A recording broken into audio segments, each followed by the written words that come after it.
L'hypersexualisation du corps de la femme a persisté parce qu'elle est un outil de pouvoir.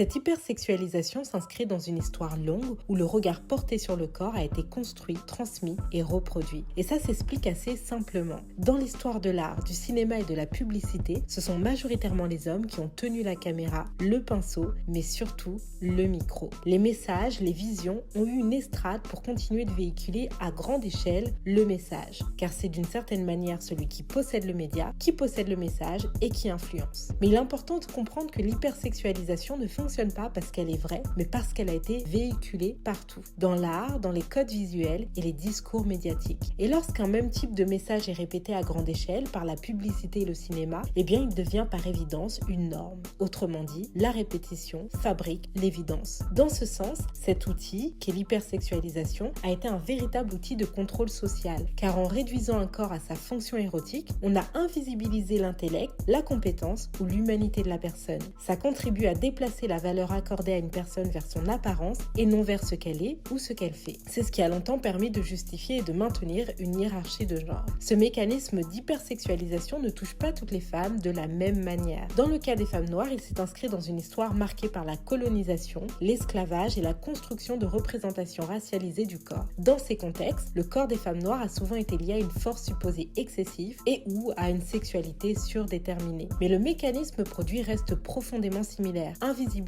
réduire et contrôler l'image du corps féminin. Ainsi, l'hypersexualisation n'est pas seulement une question d'image ou de représentation, c'est un mécanisme social beaucoup plus large.